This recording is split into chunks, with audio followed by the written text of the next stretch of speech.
primaire, c'est pas bonne scène. Ah, on commence fort. Salut, bonsoir. Ouh là là là là là. Quel départ en fanfare, quoi. Merci, Raphaël. Bonsoir, Raphaël. On s'est pas beaucoup parlé à l'émission précédente, hein. Ça va? Non, bah, bonsoir à toi. Ça va. Ouais, t'as pas dormi depuis mardi, c'est ça? Non, si ça va, mais ouais, il y a eu beaucoup de grosses journées là. Donc, Ouais, non, c'est vrai, oui, hein, mais parce que bon, autant moi je me suis reposé hier, enfin non, reposé, j'ai travaillé ailleurs, mais bon, j'ai pas été sous le feu de la pression du direct. Parce que toi, Raphaël, t'as fait l'émission avec le Sénat, là, les 3 heures avec les 2000 jeunes. Ouais, aussi, hier soir, ouais. C'était patoche. Plus les QAG. Non, mais ouais, franchement. Ouais, salut, Mazur, bonsoir, Saini, Deloden, bonsoir à toi, Mad Max, bonsoir à toi, salut Perceval, est-ce que vous connaissez Adrien? Eh oui, le streamer qui fait silence, je sais pas.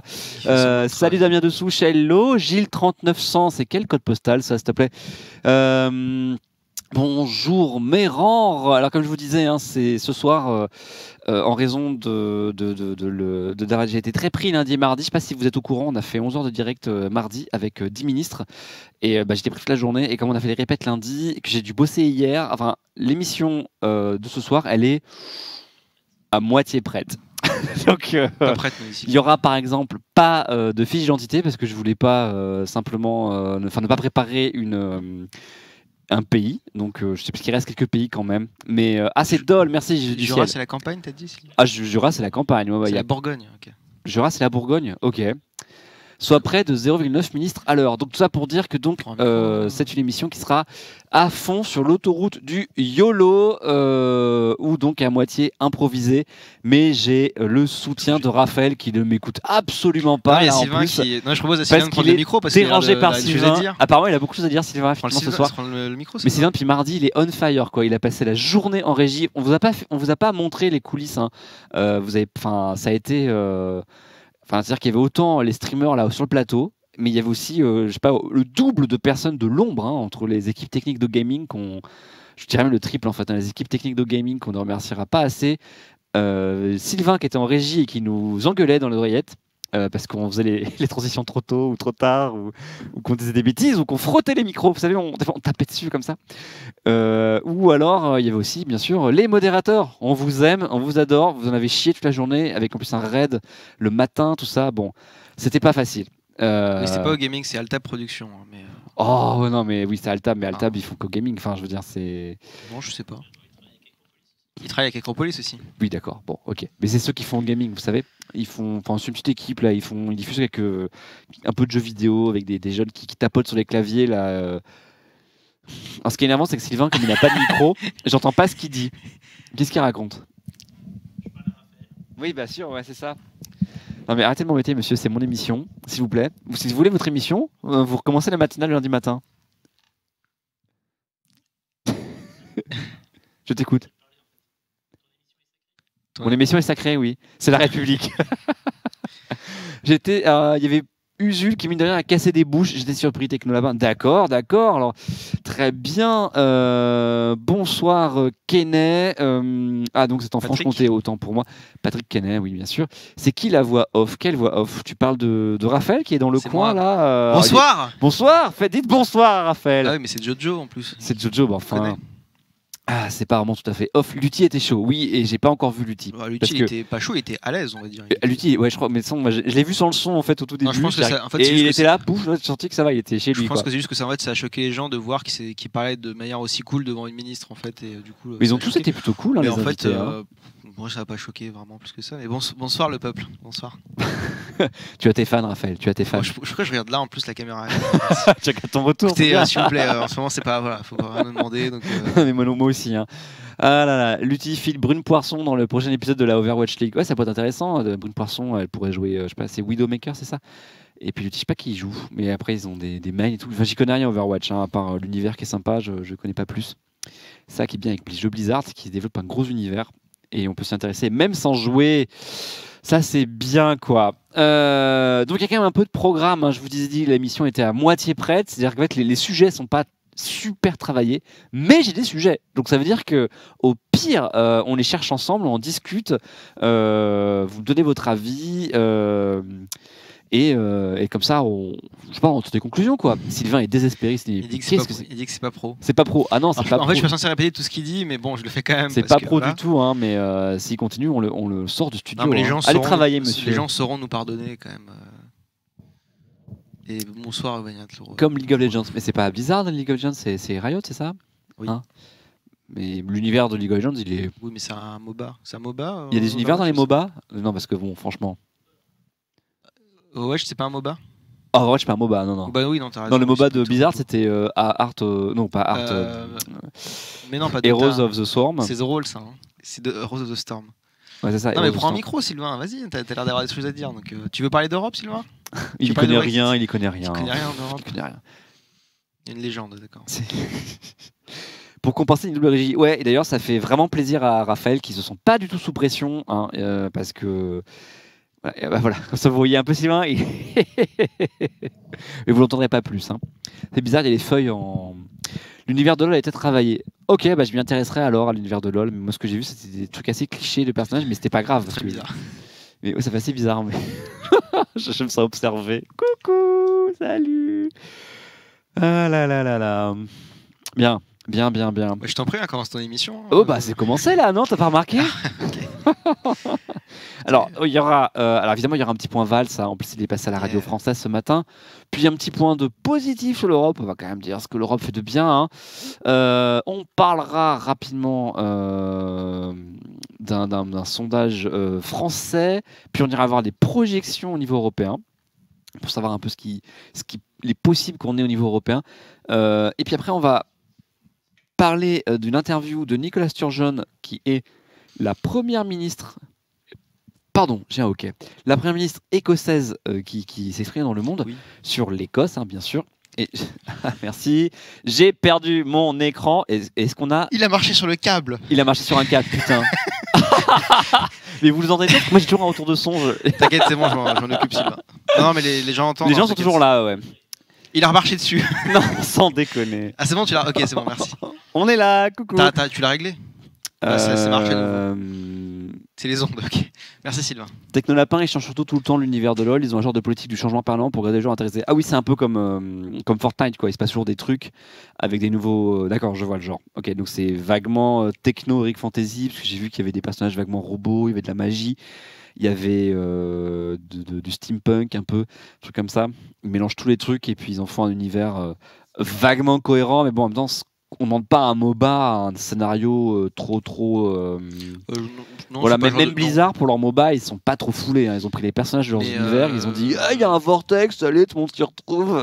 Non, mais ils ont fait récemment, ils ont fait des cinématiques pour.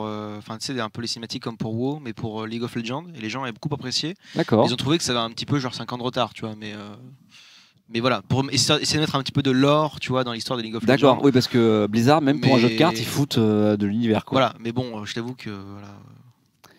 Ça parle de Blibli, Lovaniat, à quel jeu je joue? Ah, bonne question. En ce moment, j'essaye de jouer à Tetris 99. J'ai joué à Gris récemment. J'ai qu'une Switch, hein, donc faut me pardonner. Sinon, dans les jeux qui passent sur Gaming, le seul qui m'intéresse un peu, c'est StarCraft 2. Auquel j'ai joué, hein, mais j'ai un niveau, un niveau lamentable. Et sinon, Zelda, évidemment, Mario. C'est tout, voilà, c'est ça. Hein. Le plus sympa, c'est le lore non officiel, mais il faut être très loin de gens pour vraiment l'apprécier. Le lore non officiel de League of Legends, punaise, waouh quoi. Bubble Shooter, magnifique. Merci Jojo. Mais j'ai joué à Bubble Shooter, hein. J'ai joué à Bubble Bobble sur un Atari, hein, ou un Amstrad. Voilà, je tiens à préciser. Voilà. C'était chez des copains. Je l'avais pas à moi. Hein. Voilà. Civilization, un super jeu pour faire la politique. Oui, mais je connais déjà la politique. Fandom. Pas besoin de Civilization. J'ai jamais joué à Civilization. Bah écoute, Sylvain m'a harcelé pour que je joue avec lui et maintenant je joue avec lui et j'avoue que c'est quand même pas mal. Ouais, mais c'est le tour par tour qui me rebutait. Il faudrait que j'essaye de m'y mettre en fait. Ah, il faut prendre du temps, c'est très lent. Faut pas le faire. Déjà, j'ai à peine le temps de faire des petites parties et quand j'ai le temps de jouer, je préfère aller me coucher. J'ai pas le temps de préparer ces émissions. Alors pour jouer à la Civilization. Déjà, n'ayez pas d'enfants hein. Pour jouer au jeu, c'est terrible. Hein. Bon. N'ayez pas d'enfants tout court. Hein, d'ailleurs, mais c'est dit si j'ai essayé de jouer avec lui et c'est bien parce qu'il regarde l'écran et il est là. Oh je lui ai montré Mario Bros 2 et ça l'a tétanisé. Pas de visual novels par ici. Non, pourquoi? Non, non, non, pas du tout. Perceval, Adrien, platine en politique, bronze 4 en lore lol. Exactement. Et en StarCraft 2, je suis bronze, bronze, bronze, quoi, tu vois. Je suis tout à fait bronze. Les gamins adorent ça. Non, mais il a 2 ans et demi, qu'on voit ce qu'il voit encore pour l'instant sur un écran. On parlera après. En fait, l'intérêt de l'interview de Nicolas Sturgeon, et pas Esturgeon, hein, Perceval, l'amoureux des jeux de mots, je t'ai vu, Perceval. C'est notamment le Brexit, mais en fait aussi l'indépendance de l'Écosse, et ça nous permettra de nous intéresser rapidement. Et d'ailleurs, j'ai même pas pu finir tu verras le diapo, c'est. Enfin bref. Non, mais je t'en prie. Hein, pas fini. Bref, les mouvements indépendantistes, quelques-uns en Europe, et d'ailleurs, c'est justement ça, quand je vous dis que ce sera participatif, c'est que hop, si vous voulez, vous pourrez indiquer votre mouvement indépendantiste préféré et on ira le voir. Hein. Technolapin, Starcraft, c'est le jeu où à 5,54, il y a une armée de zergs souterraines qui pop sur la base de Terran.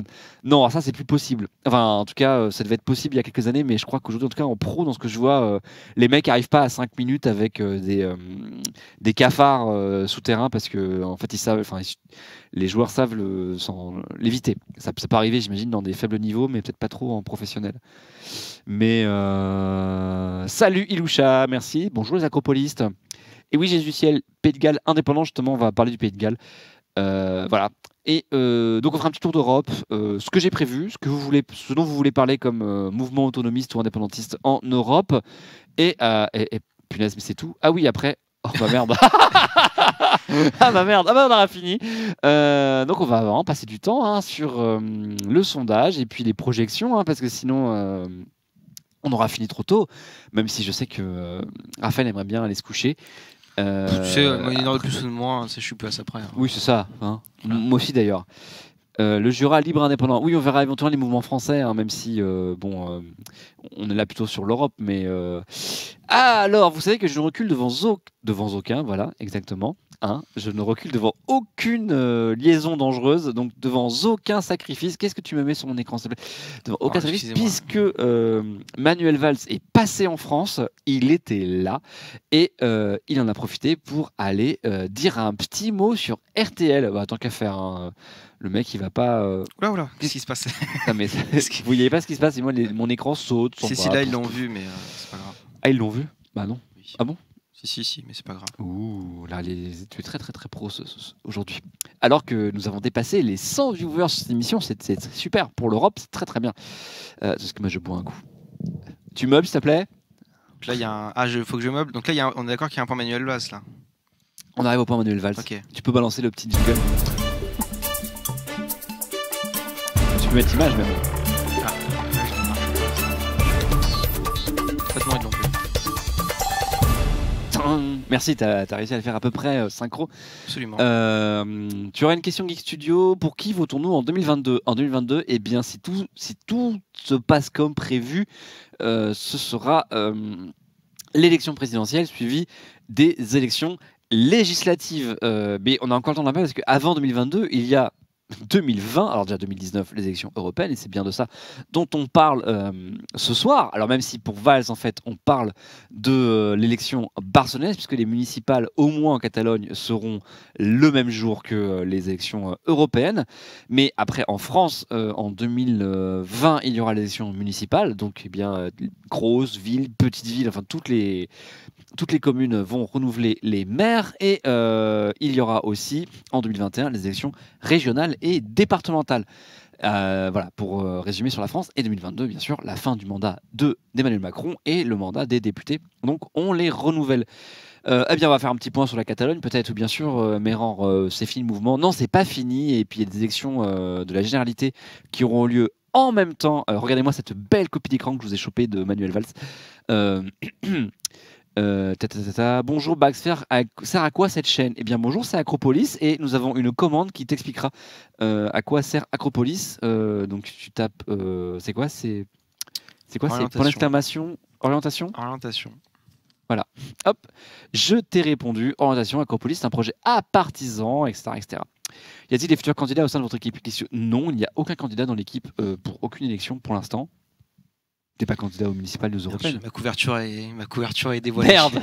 Ah, il sera tête de liste. Aïe, aïe, aïe, aïe. Il sera tête de liste dans sa ville. Voilà, il voulait pas vous le J'avais dire. créé mon propre parti, mais bon. Bah tu peux, tu sais, il y a Pierre encore qui est là de l'émission précédente. Si tu veux, il pourra te dire comment créer ton micro-parti pour très écouter bien. des Mais je gens. crois que d'ailleurs, vous pourrez voir la rediffusion pour savoir comment marche le financement d'un parti, d'ailleurs. Exactement. On a eu beaucoup de questions Toujours. sur les finances des partis et donc Party Time était consacré au financement des partis politiques. Donc vous pouvez aller voir le replay tout à l'heure, bien sûr, hein, pas tout de suite, et qui sera aussi demain matin sur Acropolis Replay, bien sûr, sur YouTube. C'est quoi son pins? Son pins, ça doit être la Légion d'honneur, quelque chose comme ça. Puisqu'en tant que Premier ministre, il est automatiquement décoré de la Légion d'honneur, donc il l'affiche quand il est en France, ça fait toujours bien, quoi. Qu'est-ce qu'il fait là, Valls? Eh bien, Valls, en fait, il était venu au dîner du CRIF la veille, et comme il était en France, eh bien, il est venu sur RTL parler mais en tant qu'ancien Premier ministre. Et là où j'étais vachement déçu, parce que moi, plein d'esprit de sacrifice pour vous, cher public, eh bien, j'ai écouté ce matin, enfin, j'ai réécouté. Bonjour, Ajlet, mais bien, bon, psy, et bonjour à toi à Montréal.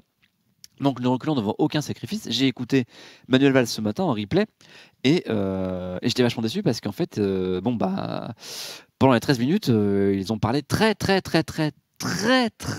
peu, peut-être 2 minutes à peine, de Barcelone. J'étais vraiment déçu. J'espérais que la journaliste s'interroge un peu plus sur Barcelone, mais non, ils ont surtout parlé d'antisémitisme, un peu de Dieudonné. Il a cité Yankelevitch, très bien. Il rappelle qu'il a alerté sur la montée de l'antisémitisme depuis longtemps, et que ça ne touche pas que la France en Europe, Hongrie, Pologne, Belgique, etc. Mais voilà, pas vraiment. Il n'a pas vraiment parlé de l'Andalousie, ni. Pardon, pas l'Andalousie, de la Catalogne, ni de Barcelone. Alors justement, tiens, Salva Grave sur la manifestation avec l'extrême droite, j'en avais parlé la semaine dernière. Effectivement, il a manifesté dans une manif où il y avait Vox, le parti d'extrême droite, et donc Ciudadanos n'a pas exclu Vox de la manifestation, mais il a, lui, par contre, refusé les photos avec des responsables de Vox. Et il est assez mal à l'aise là-dessus parce que, donc lui, il a un discours très... qu'il veut clair, je ne sais pas s'il est clair, mais en tout cas, lui le veut clair, où il refuse le populisme d'extrême gauche et d'extrême droite, donc il refuse à la fois Podemos et à la fois le parti d'extrême droite Vox. Il est sur cette ligne-là, et il est aussi sur une ligne qui est propre à l'Espagne, entre le clivage entre les séparatistes catalans et les constitutionnalistes, donc les unionistes en fait, qui veulent garder l'unité de l'Espagne et qui ne veulent pas que la Catalogne devienne indépendante, ni le Pays Basque, ni l'Andalousie, ni la Galice, etc. Et donc, il défend cette ligne, et effectivement, il est surtout dans une coalition de partis unionistes, constitutionnalistes, donc qui réunit effectivement le Parti populaire, la droite, le Ciudadanos, qui est centre-droit libéral, et un peu Vox, qui est en fait un parti nationaliste et qui ne veut pas que les autonomies, c'est-à-dire les régions espagnoles, deviennent indépendantes. Et c'est pour ça qu'ils se retrouvent dans une manifestation avec Vox, quoi, l'extrême droite. Et effectivement, le Vernatrolo, Barcelone est à Podemos, plus précisément une espèce de congrégation, d'alliance avec Podemos, qui s'appelle Barcelona en Comú, Barcelone en commun, et avec la maire Ada Colau, qui est de Podemos. Mais elle risque de ne pas gagner, puisque d'après les sondages, même si j'arrive pas à retrouver des sondages plus récents, et ça m'énerve, parce qu'en fait là justement la journaliste de RTL, je ne sais plus comment elle s'appelle, lui dit mais alors les sondages sont meilleurs qu'avant, vous êtes encore dans le game. Alors elle lui dit ça vraiment, elle est encore dans le game, je dis, mais de quoi mais pourquoi elle dit ça comme ça, comme disent les jeunes. Mais elle lui dit oui, c'est vrai, mais il donne pas de source, il dit pas de quand date le sondage, ni l'institut. Donc moi, j'étais comme un con, je savais pas comment retrouver ça. Donc bon, voilà, super. Donc il reste 3 mois de campagne, et là je vous le cite, contre le séparatisme, le nationalisme et 3. Vous voyez qu'il est contre Elisabeth Martichoux, merci Valiat, j'écoute pas assez RTL, et je suis pris du nez, ça va être horrible de finir. Et il dit sur Vox que Vox est un parti dangereux, donc d'extrême droite contre extrême droite, et que le séparatisme peut briser l'Espagne. Donc évidemment, il vise là-dessus les autonomistes et indépendantistes catalans, dont notamment Carlos Puigdemont, je crois que je le prononce bien, qui veulent effectivement l'indépendance de la Catalogne, et non pas seulement la large autonomie dont ils disposent parfois. Ah ok, tu connais Lauriane grâce à Quotidien, mais comme je regarde pas Quotidien non plus, donc je ne peux pas connaître. Ouais, voilà, désolé, je ne regarde pas TMC et notre ami ex Petit Journal. Ok, Val, c'est maintenant les laboratoires pharmaceutiques Admiral dans sa popoche. Bon, ça doit toujours aider, hein. Geek Studio, est-ce que vous pouvez nous expliquer les différences entre le Parlement européen, pour qu'ils ont voté et qui semble avoir un pouvoir tout à fait relatif, et la Commission européenne qui n'est pas élue, qui semble, elle, avoir les pleins pouvoirs? Alors, la différence, elle est facile, hein, effectivement, le Parlement européen, c'est le Parlement de l'Union européenne, élu directement par les citoyens européens, et pour lequel nous allons voter le 26 mai 2019, avec des listes par pays. Et la Commission européenne, il s'agit de l'exécutif européen, l'équivalent des ministres, mais c'est pas tout à fait ça, et qui, comment dire, effectivement, les commissaires sont nommés par le Conseil de l'Europe, qui réunit les États et qui se fait au consensus. En revanche, ils doivent être approuvés par le Parti européen. Et depuis les dernières élections, le président de la Commission européenne est élu du parti en tête du Parlement européen. C'est pour ça qu'on a ce qu'on appelle les Spitzenkandidaten, les candidats, les espèces de têtes de liste pan-européennes pour chaque parti, où chaque parti dit si nous sommes majoritaires, eh bien ce sera cette personne-là qui sera président de la Commission européenne. Donc il y aura un débat d'ailleurs entre ces têtes de liste européennes que nous commenterons peut-être, mais je ne peux pas vous en dire plus parce qu'on n'a pas la date encore, donc on ne sait pas. Voilà, j'espère que j'ai répondu à ta question.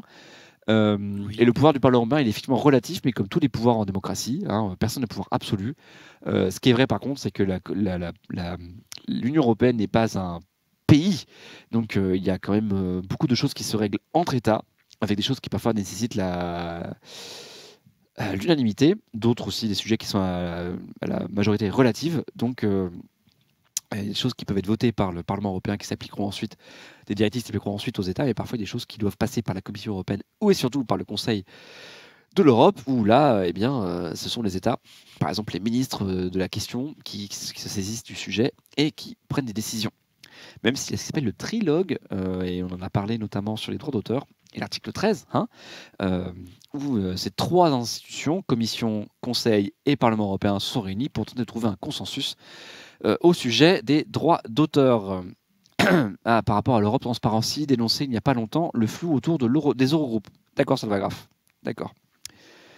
Eh bien, Laurent, moi j'ai écouté Manuel Valls, et si tu m'avais écouté, j'ai fait un résumé. Hein. Il a même cité Yankelevitch, où il a dit que l'antisionisme donne la permission d'être démocratiquement antisémite. Et voilà. Transparency internationale, Peter Dozer, effectivement, ce n'est pas une agence anticorruption, tout à fait, Laurent, c'est plutôt un observatoire de la corruption qui après émet des recommandations aux États pour lutter contre la corruption et qui crée aussi des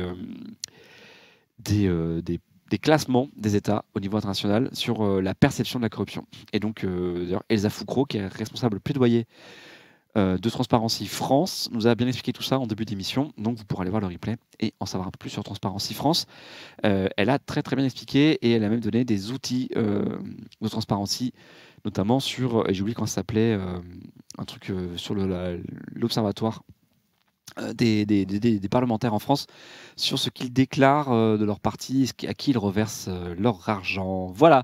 Bon, on va arrêter là pour le point Valls, hein, d'autant qu'il venait là pour parler de sujets français, notamment, et quasiment à 90% de son intervention, l'antisémitisme.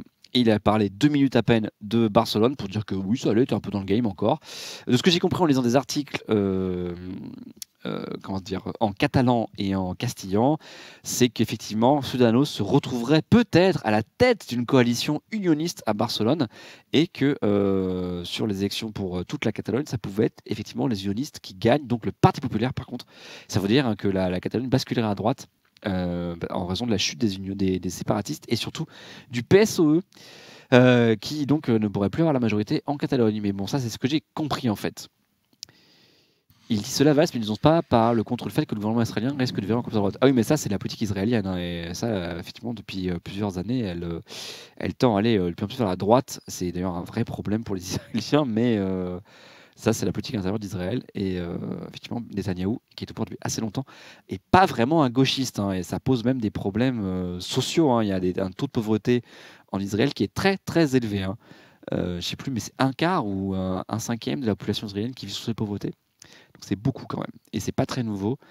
Mais tout le curseur politique israélien est à droite. Mais en fait, c'est depuis les échecs des accords de paix que les accords d'Oslo, les échecs de l'accord d'Oslo, comme s'il y avait eu un désespoir en fait de l'accord de paix et que une fois qu'on n'avait pas réussi à faire la paix avec les accords d'Oslo, tout a été après mis en dehors de la table et que comment dire, eh bien les gens votent plutôt pour des partis qui ne veulent pas forcément d'accord de paix. Voilà, c'est effectivement un problème en Israël. Voilà, mais je connais pas trop bien la politique israélienne, hein, mais c'est ce que j'en ai compris. C'est vachement compliqué, hein. Tu sais, ils ont comment dire, la proportionnelle intégrale. Je suis un peu sûr qu'il y a un seuil d'éligibilité à la Knesset, qui est le Parlement israélien. Donc ils ont des partis tout petits qui ont quelques voix et qui arrivent à avoir 1 ou 2 élus et qui se retrouvent à faire partie des majorités. Et donc il faut parfois se mettre d'accord avec l'espèce de fou furieux ultra religieux. Et c'est pas facile. C'est pas facile. Voilà. Est-ce qu'on a un peu de temps? Mais oui, on a du temps. On a tout le temps du monde. Non, on a peu de temps. Allez, au revoir. Au revoir. Alors, figurez-vous que j'ai vu ça ce matin. En fait, j'ai vu ça hier. Attendez, c'était de quand? C'était le 20. Donc, j'ai vu ça hier. Nous aurons une autoroute ferroviaire et c'est l'Europe qui s'en charge. Ça, c'est génial. On va s'épargner 22 000 camions par semaine en... Non, même par trajet, en fait. Attendez que je vérifie. Attendez. Excusez-moi. Hein. À partir d'avril, là... Ouais, c'est ça. Hein. Attendez, je vérifie. Une tonne de CO2 par remorque. Ok, l'article est mal écrit, c'est infernal. Bravo BFM, non mais n'importe quoi. Hein. Le truc c'est écrit avec les pieds, quoi. Non mais il y a rien qui résume, quoi. Bon, alors il y a une ligne qui va ouvrir. Est-ce que tu pourrais nous donner des raisons de croire en l'Europe? Ben, oui, mais croire en l'Europe, c'est comme croire en la France. Enfin, comment dire? Il n'y a pas de... Bon, après, moi, personnellement, je crois en l'Europe, mais pas forcément telle qu'elle est aujourd'hui, mais au projet global. Il donne son avis. Ah, j'ai mon avis. Mais il y a des raisons de croire en l'Europe, mais c'est-à-dire que c'est la politique, quoi. Donc, il y a des choses qui vont bien, d'autres qui vont mal. Alors, c'est un peu genre, ouais, qu'est-ce que tu en penses? Comment dire, je vais pas m'exprimer, mais c'est-à-dire que ça dépend aussi de qui est élu, et ce que font les élus, et ce que font aussi les pays membres. Hein. C'est-à-dire que, comment dire, je sais pas comment l'expliquer. L'Europe, c'est pas un projet négatif ou positif en soi, enfin en tout cas de ce que je pense, quoi. Donc ça dépend de qui est élu au Parlement européen, de ce que les groupes politiques et parlementaires arrivent à bâtir comme majorité pour après arriver à faire voter des choses pour effectivement l'intérêt des Européens. Il y a quelques exemples. Hein. Il y a eu des réformes. C'est-à-dire que le Parlement européen aujourd'hui a plus de pouvoir qu'il n'en avait dans les années 80. Est-ce qu'ils se sont emparés, les députés, de ces pouvoirs? Pas forcément. Mais par exemple, ils ont la possibilité de refuser des commissaires européens, chose qu'ils n'ont pour l'instant pas encore faite. Qu'est-ce qu'il y a? Tu manges des madeleines, c'est ça? Ce sont bien des madeleines, je crois, mais... Non, je mange un sandwich qui a été laissé par Thibaut tout à l'heure. Ok, il n'y a pas de... Est-ce que les députés européens font des retours auprès des administrés? Oui, beaucoup. Alors, le Parlement européen est assez exemplaire. Hein. Tout est sur le site du Parlement européen. C'est un truc assez compliqué, le site, il est énorme, mais vous avez tout. Et si vous contactez les bureaux des députés européens, ils seront ravis de vous communiquer leur travail. La plupart des députés européens sont sur Twitter, la plupart des députés européens ont un blog, la plupart des députés européens ont des mails avec au moins 2 ou 3 assistants parlementaires qui sont capables de vous répondre. Donc il y en a certains qui ont des permanences parlementaires en France, donc vous pouvez même les appeler. Et ils sont tous ravis qu'on s'intéresse à leur travail et donc ils vous enverront des choses sur ce qu'ils font. Donc il n'y a pas de problème, vous pouvez tout à fait les contacter et leur demander ce qu'ils font et ce qu'ils pensent de tel ou tel sujet. Et je pense qu'ils en sont super contents. Alors là, bon, le problème, c'est qu'on arrive à la fin du mandat, mais je pense qu'ils seront ravis de vous envoyer un petit bilan de ce qu'ils ont fait, en tout cas les plus travailleurs d'entre eux, pour savoir un peu ce qui s'est fait. Alors oui, est-ce qu'ils ont un MySpace? Je ne sais pas, Jojo. Alors certains peut-être ont tenté l'aventure MySpace en 2007, mais ils sont en tout cas quasiment tous sur Twitter aujourd'hui. Hein. Vous avez les trucs. Qu'est-ce que... Non, t'inquiète, c'est normal. Oh ouais. Alors, il y avait des trucs sur ce que je pensais. Est-ce qu'il y aura une dissolution des nations? Oula, bon, c'est bien, on gagne du temps comme ça. Raphaël, on va faire genre, je réponds à des questions. Oui. Alors, non, la dissolution des nations dans l'Union européenne, je pense pas de notre vivant. Hein. Je sais pas quel âge vous avez tous, mais non, enfin, ça me paraît très très difficile. Après, les choses peuvent arriver très vite. Hein. Il peut y avoir une crise qui provoque tout à coup une dissolution des nations, mais justement, on va parler des indépendantismes là. Je pense qu'on n'en prend pas le chemin et ça me paraît très compliqué. Donc non, je ne suis pas sûr. Il y a l'extrême droite combat, par exemple, justement la fin des nations, mais je pense que c'est très fantasmé qu'il y aurait la fin des nations. Les gens sont quand même attachés à leur identité nationale ou régionale, quoi. J'en ai un qui habite dans ma ville, Emmanuel Morel. Bah ouais, très bien, d'accord. Oui, oui. Bah lui, c'est sur la liste du parti, enfin de la France Insoumise, justement. Voilà. Alors par contre, Kixo, je vais pas pouvoir te répondre à ça parce que là, non, désolé. Est-ce qu'il faut noter Habitat ou Ikea pour meubler? Mais je ne meuble pas, je réponds aux questions, Jojo. Je me réponds aux questions. En ce qui concerne le meublage, j'ai beaucoup meublé mardi, mais là, je ne meuble pas. Je gagne du temps, c'est différent. C'est pas pareil. Parce que mon émission n'est pas prête. Et c'est très adapté à la manière dont le journalisme et la politique actuelle se font, je pense, c'est tout l'embrouillement de l'instant technolapin. Oui, c'est vrai, peut-être que effectivement, l'Europe est assez maltraitée médiatiquement, et c'est assez compliqué. Attends, oula, ouais, Baboun, que penser des dires de Richard Ramos et du groupe Modem qui va dénoncer les pratiques lobbyistes sur les parlements européens à son des petites communes rurales? Alors, je ne sais pas, je n'ai pas vu ce qu'avait dit Richard Ramos. Alors, je ne peux. Pour le Parlement européen, c'est sûrement le plus transparent des parlements sur les pratiques de lobbying. C'est-à-dire qu'il y a un registre, les rendez-vous doivent être depuis peu rendus publics, donc entre les parlementaires et les lobbyistes. Donc, par rapport au Parlement français ou même de d'autres parlements nationaux, c'est sûrement un des plus. Pardon, je cherche mes mots. C'est la fatigue du mardi. Un des plus transparents et intransigeants avec la pratique du lobbying. C'est dans Brut, il parlait de l'Assemblée nationale. Ah bah, l'Assemblée nationale, par contre, effectivement, elle est moins transparente. Ah, par contre, après, il y a quand même un registre des, un registre des lobbyistes. Et si vous voulez prendre rendez-vous avec les parlementaires français, il vous faut vous enregistrer dans ce registre. Voilà, comme ça, nous parlons quand même une transparence du registre des lobbyistes. Vous ne pouvez pas faire n'importe quoi. Oh là, l'e-sport, ce n'est pas le sujet, désolé, Bilek, je ne répondrai pas sur l'e-sport, je n'en sais rien, je n'ai même pas d'avis là-dessus. Est-ce que toi, tu penses qu'il faut être une ligue e-sport européenne? Hein? On ne sait pas. Bien. Le sens des priorités. Et donc, ah oui, l'autoroute. Bah, tiens, tu peux passer sur mon. Donc, Sur ton PC. Vas-y, passe, on aura quand même une petite carte comme ça. Attention, on ne montre rien de compromettant. Non, ça n'est pas sur le Facebook de Jean ni de François. L'image est dégueulasse, je suis désolé. Wow, ça c'est de la qualité premium, ça. Ouais, là ils ont pris, je sais pas d'où ils l'ont sorti, c'est dégueu. Ça doit être une copie d'écran de la télé, quoi, tu vois.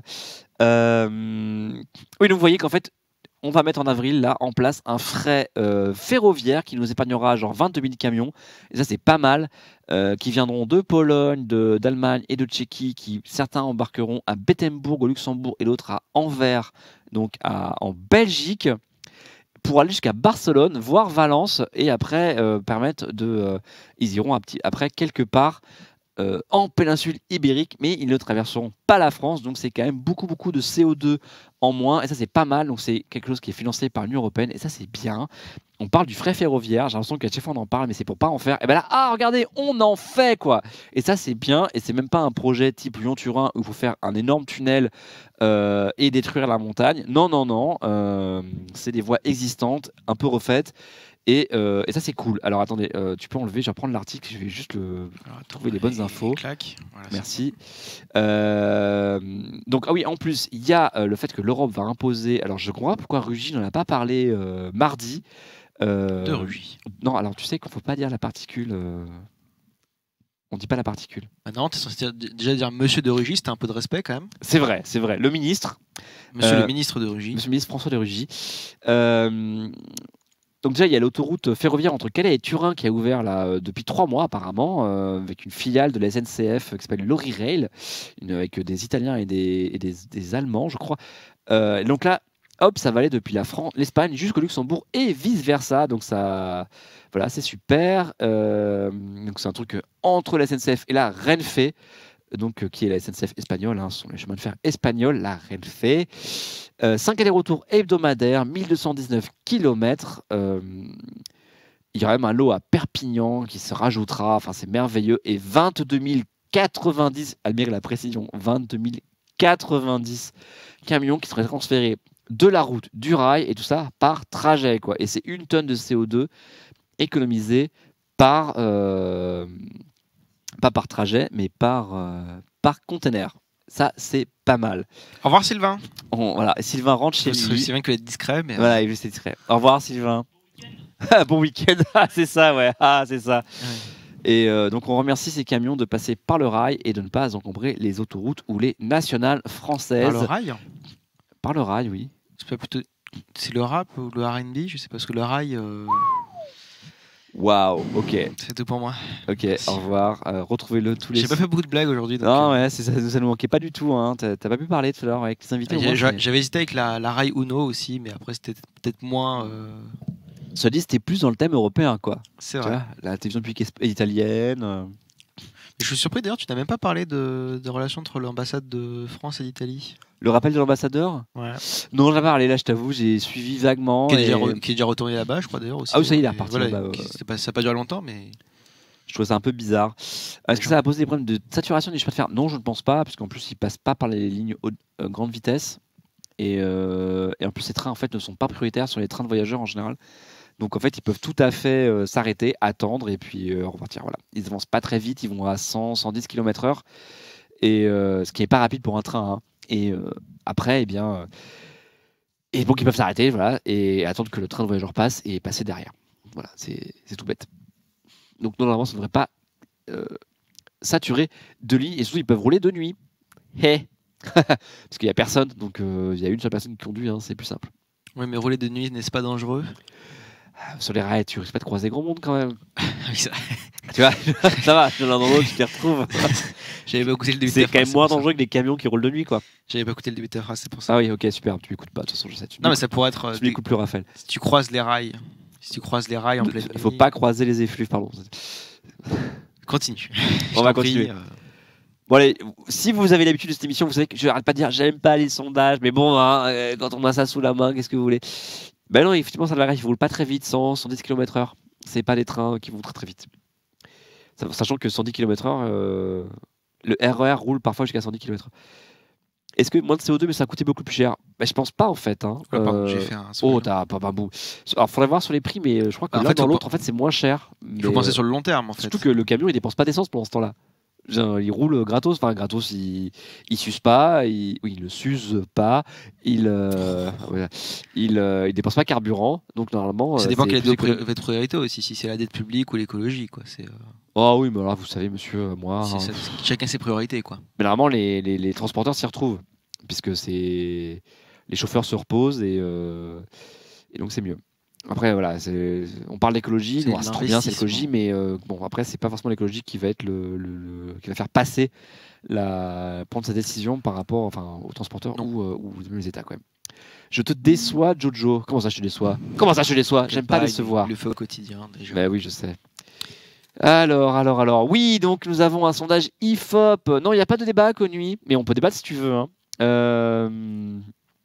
On a déjà beaucoup débattu. Quand même. On a déjà mal débattu là, oui. Mais après, si vous avez des questions, vous n'hésitez pas. Sur le Discord d'Acropolis pour débattre. Eh oui, tiens, allez, pouf, Discord. Donc l'IFOP nous a livré un sondage, moi qui m'a vraiment surpris pour le coup, parce que autant on sentait un frémissement avec la liste En Marche qui repassait devant la liste RN, tout ça. Mais là, waouh quoi.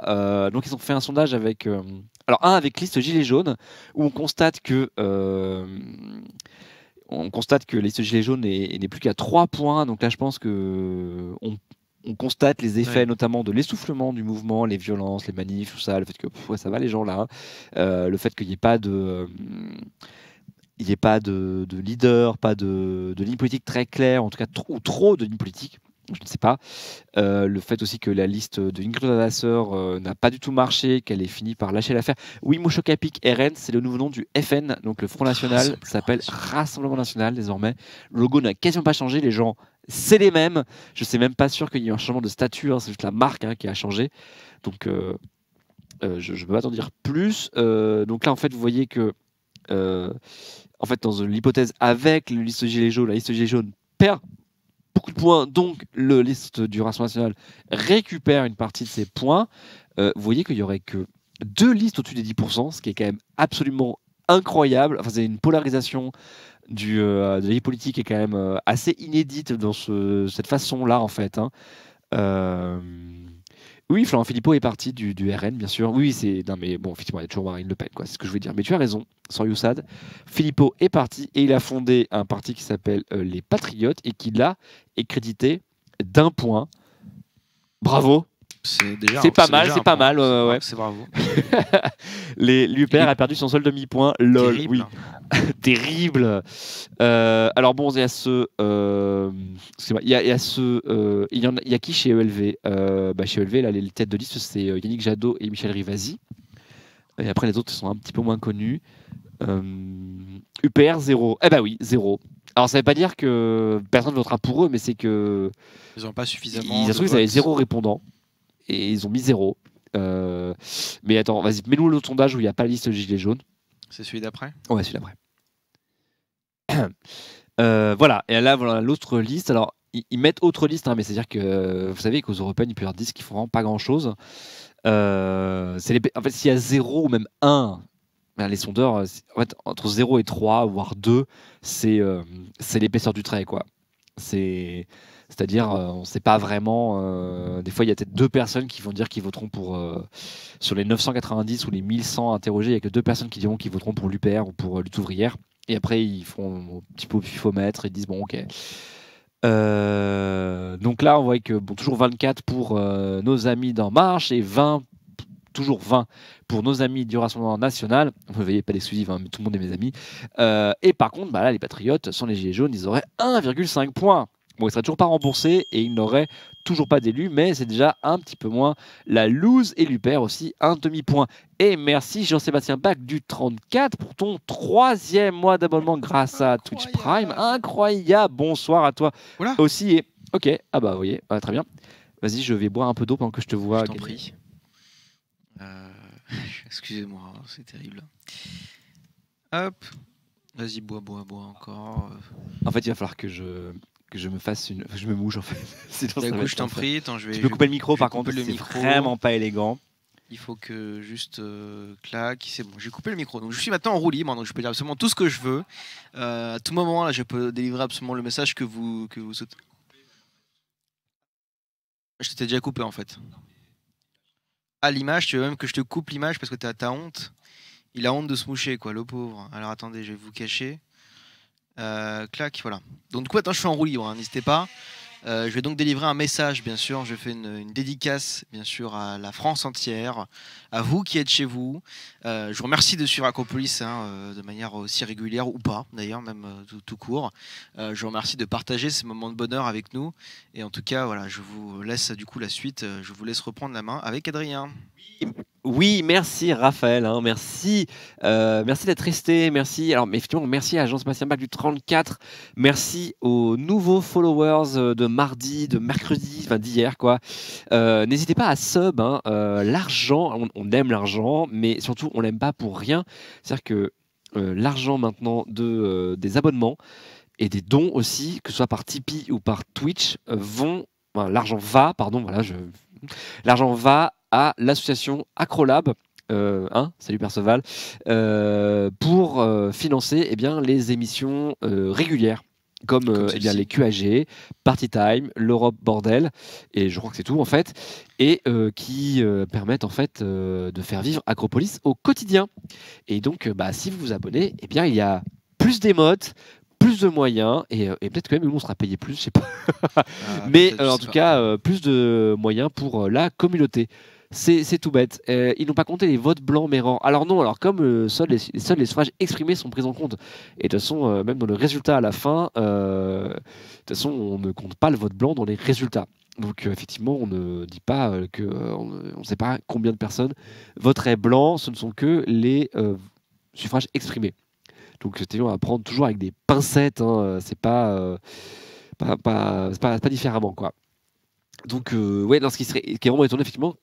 Je suis dit serait comme aux États-Unis, mais non, je sais pas si c'est exactement ça. Mais par contre, c'est vrai qu'on a une polarisation des politiques qui est assez surprenante, y compris pour des élections européennes, qui c'est un peu plus étalé. C'est-à-dire que comme c'est la proportionnelle, les gens votent un peu qui ils veulent, et là, en fait, ça étale tout le monde. Ce qui fait qu'il y a quand même pas mal de partis qui vont faire moins de 5% et qui donc auront 0 élu, quoi. Parce que là, en fait, vous avez 1, 2, 3, 4, 5, 6, 7, 8, 9 listes, enfin, non, mais plus de 9 listes qui pourraient ne pas avoir d'élus tout court.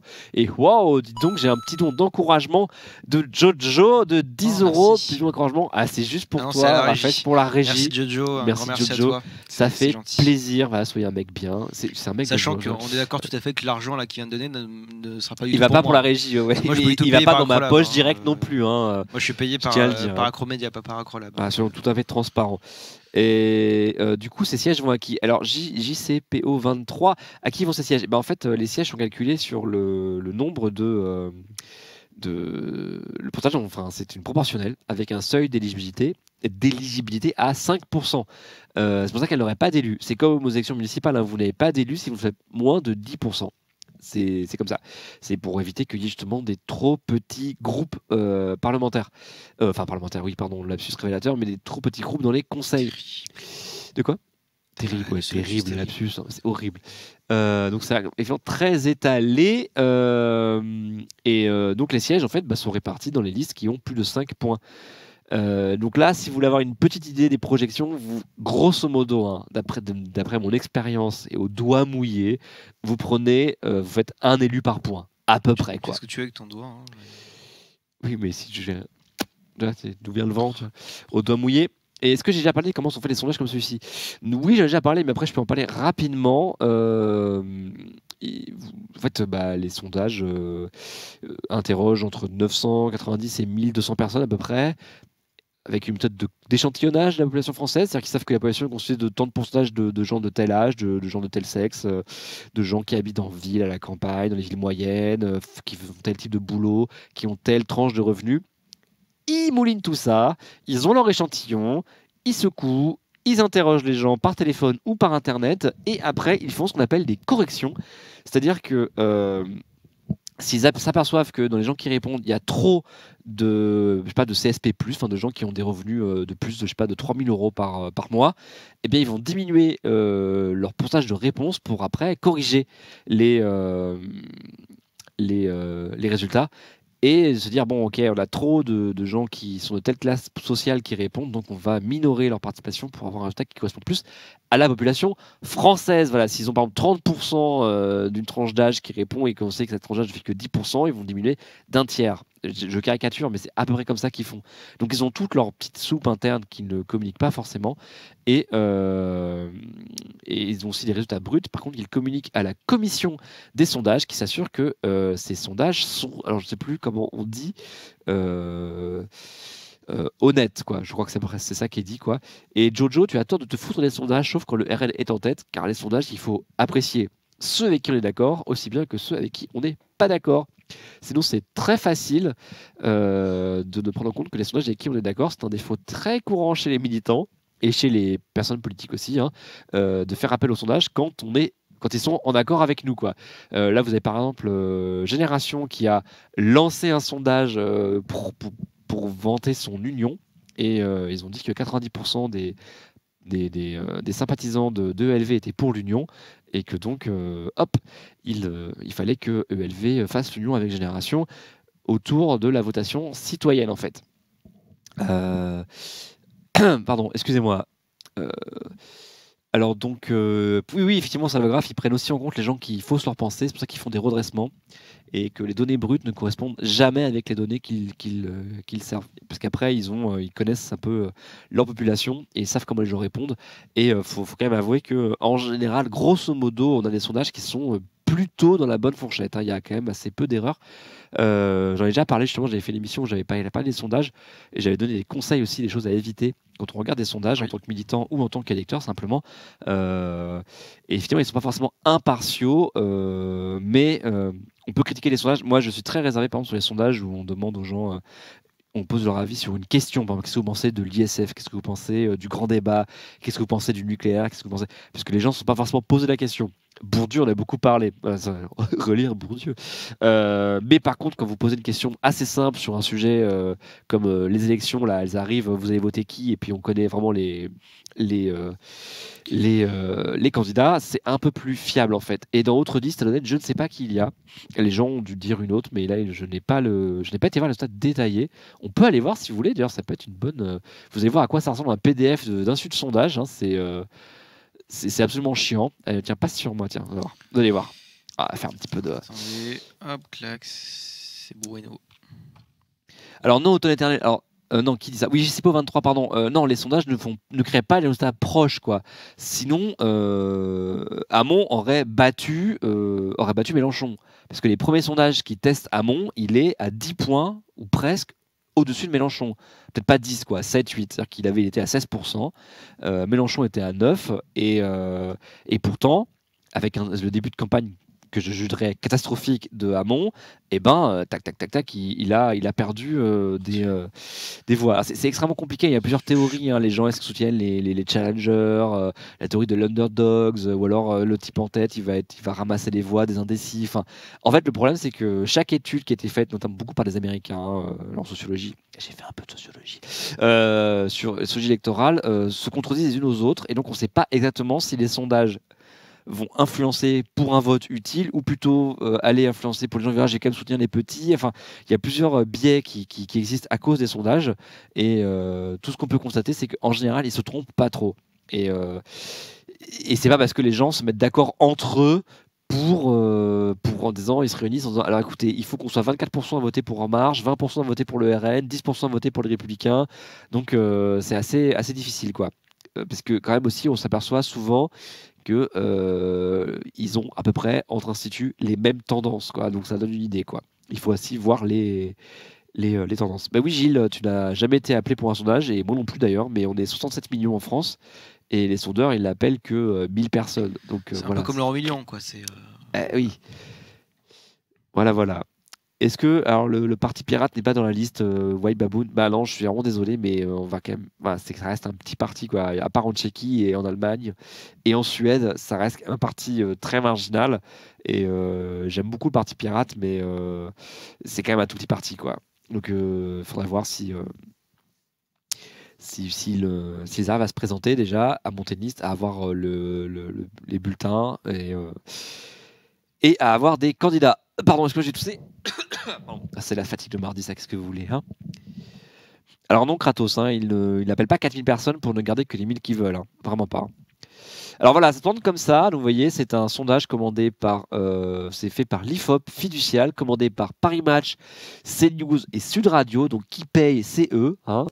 Donc c'est des médias, pas un parti, ça a son importance. Donc d'abord, ils rappellent la méthodologie. Ils expliquent. Donc là, en fait, c'est questionnaire auto-administré en ligne. Donc ça veut dire que ce sont des gens qui ont répondu sur leur ordinateur, en fait. Et voilà, c'est tout. Il rappelle que ça n'est pas une indication, que ce n'est qu'une indication du rapport de force actuel, en fait, et que ça ne donne pas le résultat. Hein. C'est à prendre en compte. Hein. Il vous rappelle aussi l'intervalle de confiance, c'est-à-dire si vous interrogez 100 personnes, en fait, souvenir, eh bien, ça. hein, C'était bon, ça rappelle le souvenir du bac, ça. ah oui, complètement. Hein, si vous avez fait des stats, hein, vous en avez bouffé tout comme ça. Hein. Donc, dans le cas d'un échantillon de 1000 personnes, qui est celui de ce sondage, eh bien, la marge d'erreur, donc c'est 10%, 1,8. Donc, en fait, eh bien, pardon, c'est 1,8 la marge d'erreur. Donc, si là, les Républicains qui sont crédités de 10%, eh bien, en fait, vous pouvez vous dire que ça veut dire qu'ils auraient entre 8,2 et 11,8% des voix d'après ce sondage. Mais encore une fois, ce n'est pas une prédiction, c'est juste un état du rapport de force, quoi. Et après, vous présente les résultats en rappelant aussi les précédents sondages du même institut, car je l'avais dit la fois où j'avais parlé des sondages, il ne faut pas comparer les sondages d'instituts entre instituts différents, mais bien, si vous voulez faire des comparaisons, garder le même institut, parce que c'est à peu près le même échantillon, et surtout, c'est les mêmes méthodes. Vous pouvez pas vous dire entre deux sondages, ah mais regarde, ils n'ont pas le même score, donc ça monte, etc. Non, faut pas faire ça, en fait. Faut pas faire ça. Bon, je vous passe les gros tableaux, mais après, vous mettez les sous-ensembles, les moins de 25 ans, etc., etc. Si vous êtes friand, tout est en ligne. Hein. Je peux même vous mettre le lien si vous voulez dans le chat. Hein. Vous allez voir, c'est un PDF, tout ce qu'il y a de plus accessible. Alors, le problème, c'est que enfin, c'est pas un problème, mais quand c'est diffusé dans des médias, c'est pas forcément disponible le jour même. Il y a 24 heures d'embargo où les médias ont l'exclusivité du sondage, mais par contre l'Institut met ça en ligne sur son site dès le lendemain ou le surlendemain. Donc c'est l'IFOP, vous allez sur ifop.com et vous retrouvez le sondage facilement en fait. Et effectivement, JCPO, c'est beaucoup de commerce puisque en fait les instituts de sondage ne font pas du tout leur chiffre d'affaires sur les sondages en période électorale, mais en fait évidemment ils gagnent de l'argent sur les études de consommation qu'ils font auprès d'entreprises. Les sondages qu'ils font pendant les périodes électorales leur assurent simplement de la visibilité et beaucoup de retours médias pour pas grand-chose. Hein, et surtout, les sondages en tant que parti, peut-être intéressant parce que les sondages sont vraiment pas chers. Ça peut vous coûter seulement 2 000 à 3 000 euros pour faire un sondage avec une seule question. Hein. Si vous voulez en faire, bah voilà. C'est pas très compliqué. Alors je vous mets le lien, comme ça vous verrez le PDF. Hop, coucou. Voilà. Bon bah ça c'était pour le sondage. Et par exemple si vous voulez voir, oh pardon, ça c'est rien, c'était ça. Voilà. Mais d'après on aura l'évolution de l'IFOP, comme ça, hop, rapidement. Vas-y. Tu me demandes un truc? Oui, je t'ai dit tu peux mettre la diapo suivante. Ah, la diapo suivante, d'accord, j'ai pas entendu, excuse-moi. C'est bon. Bah, Automne éternel, justement, j'en ai parlé là, de l'effet des sondages sur les votes et les avis des votants. C'est-à-dire qu'en fait, les études, elles se contredisent à plus ou moins entrer. C'est-à-dire qu'on ne sait pas, on sait pas si ça influence les gens à voter utile ou si ça va plutôt ça a influencé d'autres à aller soutenir les gens qui sont en difficulté. Et ce que je rappelais, c'était que Benoît Hamon, quand il s'est retrouvé vainqueur de la primaire socialiste en janvier 2017, les premiers sondages le mettaient assez loin devant Mélenchon. Donc en fait, en toute logique, les gens ont dû dire je vote Hamon parce que c'est le vote efficace de gauche pour battre Macron et Fillon et après gagner la présidentielle. Sauf que là, il a fait une campagne tellement mauvaise au début, enfin en tout cas jugée mauvaise, hein, c'est pas moi comme ça, que le rapport de force s'est inversé. Mais les sondages étaient plutôt en faveur de Benoît Hamon au début. Donc d'ailleurs, Mélenchon qui disait à la fin de la campagne Hamon devrait arrêter et me rejoindre parce qu'il est derrière les sondages, si c'était appliqué cette propre logique à lui-même en janvier, il aurait dû dire ok, Hamon est au-dessus de moi, donc je rejoins sa campagne pour qu'on ait plus d'influence et plus surtout de résultats. Je dis pas que ça n'a pas d'influence, attention, hein, bien sûr. Mais si Mélenchon, à la fin, les Insoumis, il disait que s'il fallait une chance, il fallait que toute la gauche s'unisse et que donc Hamon était un fossoyeur de la gauche pour de ne pas soutenir Mélenchon. Hein. En tout cas, peut-être pas Mélenchon, mais il y avait beaucoup d'Insoumis qui disaient Hamon doit arrêter et soutenir Mélenchon pour qu'on ait une chance d'être au second tour. Hein. Ça c'est dit, hein, désolé. Hein. On peut retrouver des tweets, on peut retrouver des communiqués. Vraiment, Mélenchon l'a peut-être pas dit, je sais plus, mais c'était quand même beaucoup dit par des insoumis, hein, franchement, vraiment. Hein.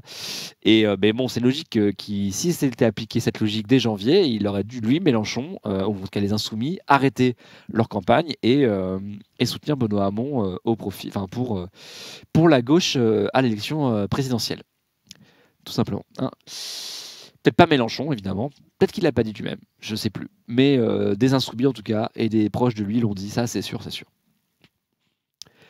Donc les sondages étaient très défaillants sur Hamon. Comment cela peut-il arriver ? Simplement que c'est l'effet d'une mauvaise campagne. Alors, je veux dire, c'est tout. Hein. La campagne, ça. En fait, bon, en tant que militant, on avait une phrase, c'était la campagne. Si tu l'as réussi, ça sert à rien, mais si tu la rates, tu perds. Voilà. C'est-à-dire qu'une bonne campagne t'apporte pas forcément grand-chose. Par contre, la mauvaise campagne, ça peut te détruire. Et Hamon, c'est tout à fait ça, quoi. Il a été en dessous de l'étiage socialiste. Enfin, il a perdu de l'électorat, quoi. C'est assez. Et ma théorie, après, vous pouvez en penser ce que vous voulez, hein, c'est qu'il a passé trop de temps à dire qu'il fallait s'unir avec Mélenchon et avec Jadot les 2-3 premières semaines de campagne au lieu de faire campagne. Et vous voulez mon avis encore, c'est que là, il fait la même erreur avec la votation citoyenne de génération, où en fait, au lieu de parler de l'Europe et de faire campagne, il parle boutique. Et à mon avis, c'est mortifère. Voilà. Est-ce qu'on avait des news de l'affaire Benalla ? Non, on n'a pas parlé de Benalla, parce que c'est pas le sujet. Benalla, c'est la France, pas l'Europe. Sachez que hier, il y a eu un rapport qui a été le rapport du Sénat, ouais. Donc vous pouvez retrouver. Bon, on l'a pas commenté, parce qu'on n'avait pas le temps du tout. Non, mais, voilà. Par contre, Philippe Bas On était invité d'Inter ce matin, donc vous pouvez aller l'écouter sur le site de France Nous, on Inter. n'a pas, on est désolé, on n'a pas pu vous faire ça, mais voilà, vous pourrez Non, trouver on plein de n'est trucs pas belle à dessus. la TV non plus, quoi. Hein. Non, quand même. Et il faudrait qu'on invite Sueur ou Bas ici, quand même. Pour les remercier. On aimerait beaucoup. Pour les remercier. Peut-être dans le cadre pour toutes les views. potentiellement dans le cadre de questions au sénateur, d'ailleurs. Effectivement, ouais, ça pourrait être Qui reprendra dans. très très bonne question, sénateur. Qui apprend quand d'ailleurs? La semaine prochaine? Non, la semaine prochaine, c'est les vacances, donc non. D'accord. Enfin, les vacances à Paris, excusez-nous. Hein. Oui, mais c'est les 2 prochaines semaines d'ailleurs, les vacances à Paris. Donc, Oui, mais il n'y a aura qu'une seule semaine où il n'y D'accord, aura pas de très bien. donc ça reprendra dans 2 semaines. Ok, ok. Oui, c'est des grosses vacances qu'on fait là pour les QS. Et donc derrière moi, vous avez l'évolution des sondages IFOP où vous voyez qu'il y a un effondrement des Républicains, un effondrement du PS également. Et voilà, c'est violent. Hein, waouh. Enfin non, pas. Attendez. Oh, c'est LR. Et Debout la France qui se tient bien. Non, c'est la France Insoumise qui perd beaucoup de voix également. C'est assez fou. Et donc, les courbes qui se croisent entre le Rassemblement national et les En Marche. Voilà. Les marcheurs. Et les marcheurs, merci. Et il est déjà 19h30. Ouh, t'as vu? Quel talent. Tu t'es bien débrouillé. Quel bravo. talent. Ça ne sert à rien de préparer les prochaines émissions. Hein. Tu peux le faire en impro à chaque fois. En hein, impro total. Il faut quand même avoir un petit peu de fond, tu vois, pour faire genre. Ouais. Ah oui, alors j'ai pas pris d'image de Nicolas Sturgeon. C'est dommage parce qu'elle a fait donc elle a donné une interview au Monde. Il faut encore que je me l'essuie. Non, c'est affreux. Ça va, c'est pas du sang, mais. Non, mais on comprend, tu sais ça. Tu vois, non, mais c'est la fatigue. Ça rend malade en fait. Voilà, il se mouche. Hein, c'est sensuel. C'est trouvé. On peut faire de la SMR où je me mouche. Hein, on serait tout se mettra en avant et tout serait mal. Est-ce qu'on peut douter des sondages IFOP? Oui, tu as le droit, Idéo, de douter des sondages IFOP, mais il faut même douter de tous les sondages, il n'y a pas de problème. D'ailleurs, je n'ai pas arrêté de dire qu'il fallait prendre les résultats pour ce qu'ils étaient, des indicateurs, et non pas des prédictions, qu'il fallait faire des moyennes entre les différents instituts de sondage, qu'il fallait les comparer uniquement entre instituts, effectivement qu'il faut voir qui répond, combien de personnes, la méthodologie, je vous ai montré le PDF et j'ai mis le lien aussi du PDF, donc vous pouvez aller le chercher en fait. Oui, merci Salan31. Faites des subs et on se paiera des grogs et je les boirai à votre santé. Merci beaucoup. Et le grog étant de l'alcool, bien sûr, attention, c'est à consommer avec modération. Je tiens à le rappeler. Et surtout aussi que je ne pourrais pas les boire à l'antenne. Hein. Et je tiens à préciser ici, c'est de l'eau du robinet H2O. Hein, merci. Ah non, c'est pas de l'eau de Paris parce qu'on n'est pas à Paris, donc c'est de l'eau du Cédif. Salut Santini. C'est les larmes des haters qu'il est en train de boire. C'est les rageux du grand débat, du débaton. Oh, elles sont tellement bonnes, délicieusement salées. Donc Nicolas Sturgeon, dont je vais aller chercher une photo quand même, on va mettre l'affiche. Moi j'ai pas de photo dans mon diaporama. Et non, j'ai complètement oublié en fait. Et pourtant je me dis, il faut que je mette Nicolas Sturgeon parce que personne ne sait qui c'est. Nicolas Sturgeon, Wikipédia. Voilà. Hop, Wikipédia. Mets-nous le. Attends. S'il te plaît, voilà, mais peu d'écran, voilà. C'est bon. Voilà. Bah oui, je ne mets pas photo plus grande, mais incroyable. Oh, puis un follow qui s'affiche sur le fond noir. Ah, c'est beau. Non, effectivement, autant éternel, on s'intéresse toujours à qui commande les sondages, puisque de toute façon, c'est toujours indiqué, c'est la loi, c'est obligatoire. Donc en général, ce sont des médias qui commandent. Je refais une parenthèse sondage parce que je sens que ça fait poser beaucoup de questions. Donc en général, ce sont des médias qui commandent les sondages. Et de temps en temps, il y a des sondages qui paraissent et qui sont commandés par des partis ou des candidats. Un des spécialistes de ça, c'est Nicolas Dupont-Aignan, de Debout la France, qui le faisait à chaque élection régionale et qui se payait un petit 8%, qui lui assurait une couverture médiatique.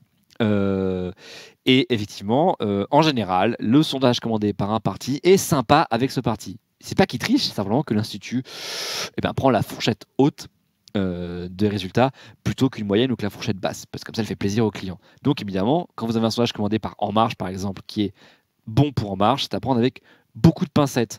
Et quand c'est un sondage commandé par Nicolas Dupont-Aignan et qui sera bon pour Debout la France, il faut le prendre avec des grosses pincettes. Voilà.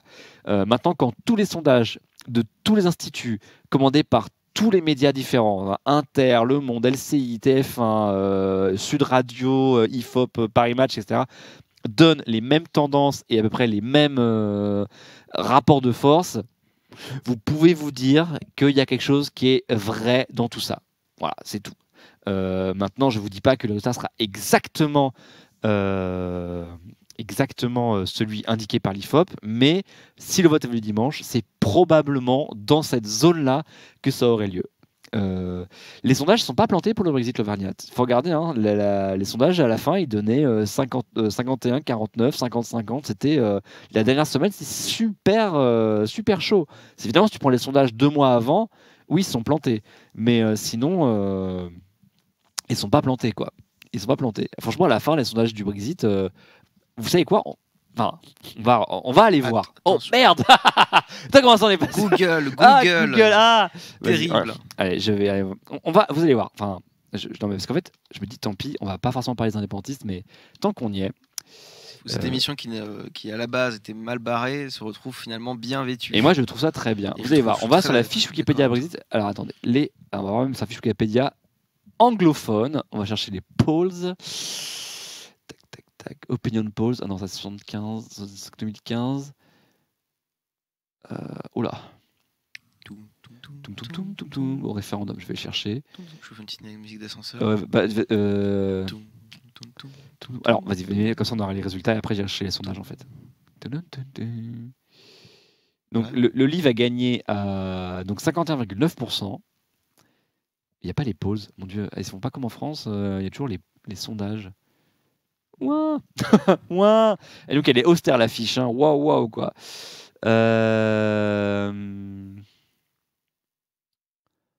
Oh, mon Dieu, on n'a pas de sondage.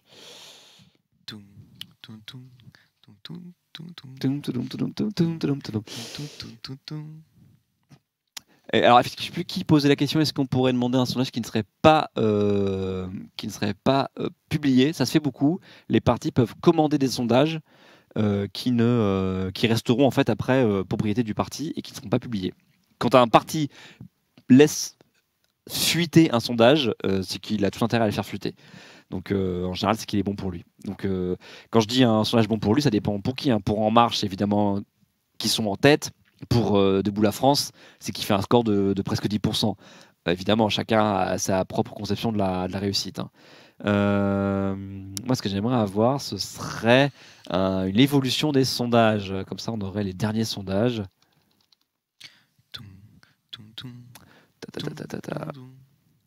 Ah, voilà. Merci. Merci Wikipédia, quoi. Alors, on va pouvoir repartir. Alors, vous avez les sondages à la fin.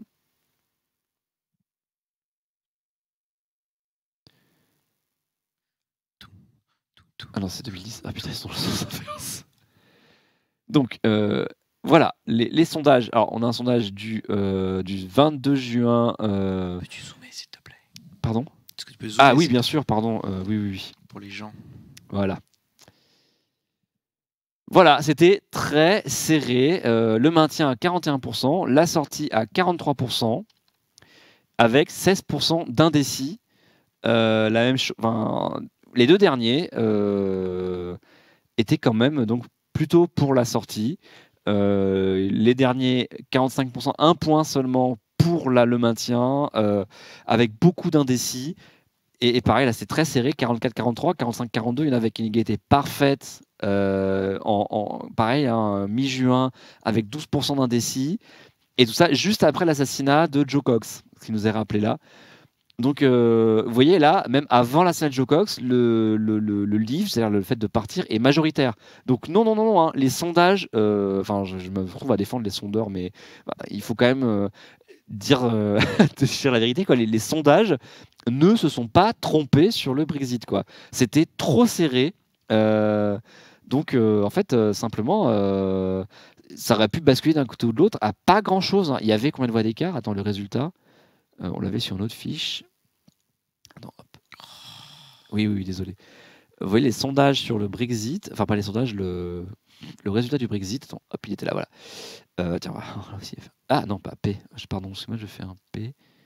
Merde. J'ai fermé. Terrible. J'ai fermé, merde. Non. Comment on retrouve la... Ah bah non, on retrouve pas. Tu fais un Ah bah si, merveilleux. Ça me retrouve. Vas-y, tu peux y aller.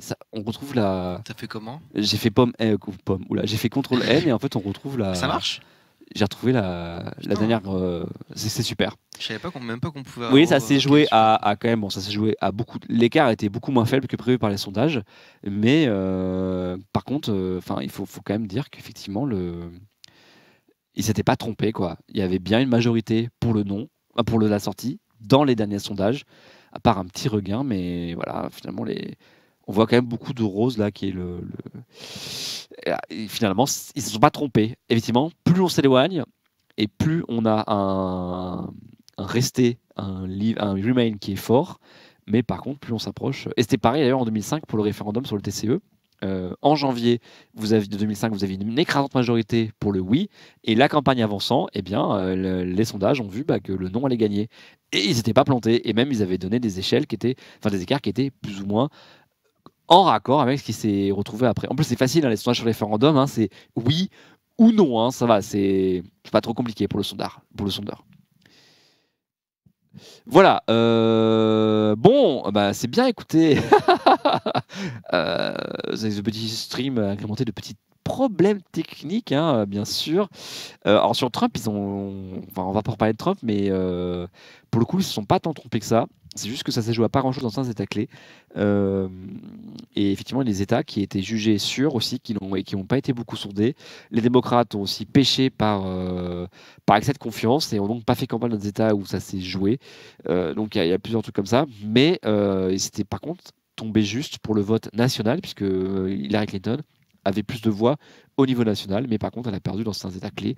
Et ce qui fait qu'au niveau du collège électoral, elle avait moins de grands électeurs, donc elle a perdu. Si ça avait été un vote comme en France, Hillary Clinton gagnait, mais comme c'est un vote américain, donc fédéral, donc par État, eh bien, elle a perdu parce que elle, son équipe et le Parti démocrate ont pas mal jugé en fait de comment l'électorat allait réagir dans certains États comme le Michigan par exemple ou la Virginie occidentale si je m'abuse, et ils ont perdu des États qui ont fait qu'ils ont tout perdu. Voilà.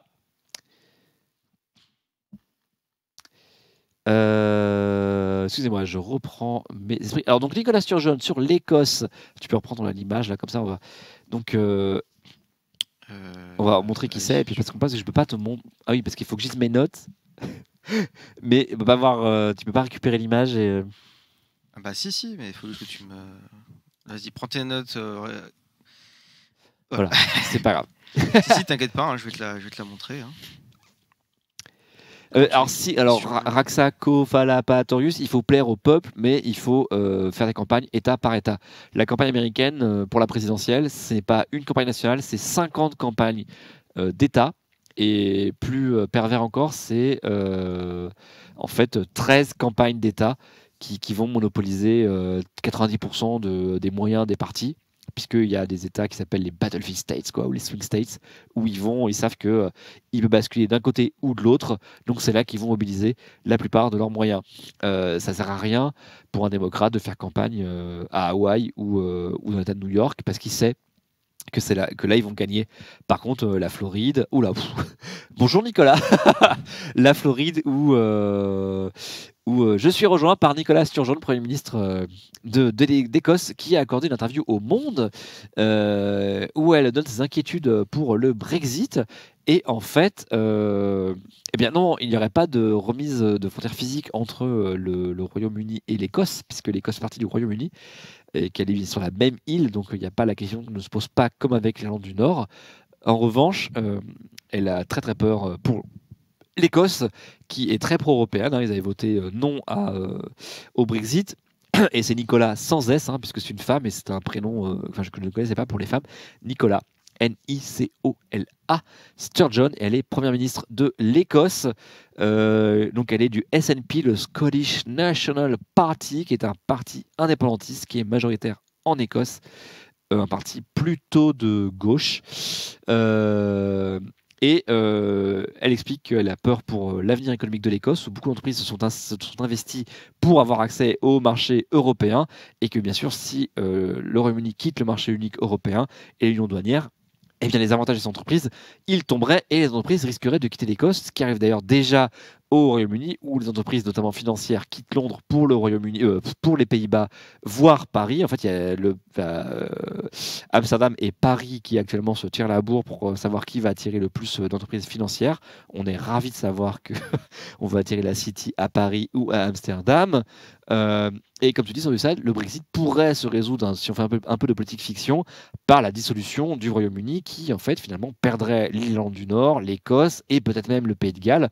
Euh, donc, Nicolas Sturgeon dit très bien, donc on lui pose la question si l'accord actuel devait être ratifié, demanderiez-vous un nouveau référendum sur l'indépendance de l'Écosse? Et elle dit il y aura un nouveau référendum sur l'indépendance de l'Écosse.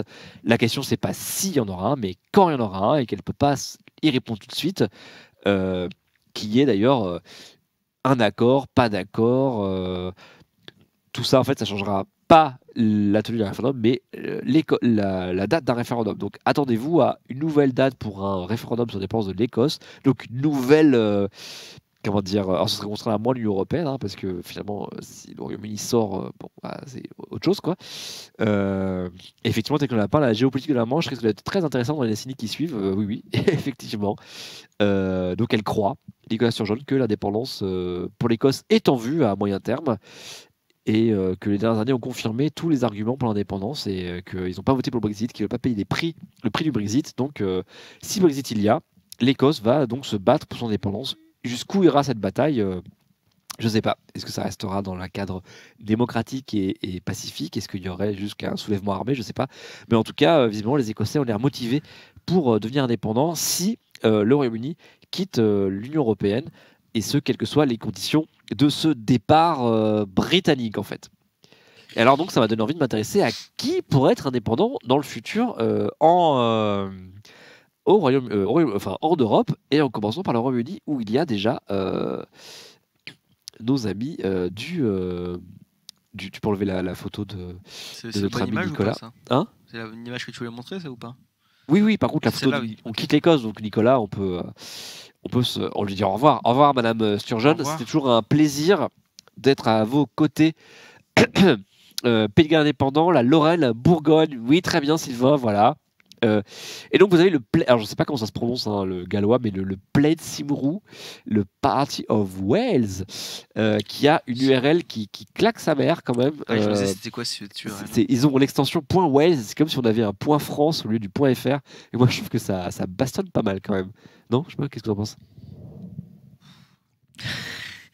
Excusez-nous. Ah merde, je t'ai mis dans la difficulté là. Dans l'embarras là. En tout cas, on est content de voir que Sylvain est bien rentré chez lui.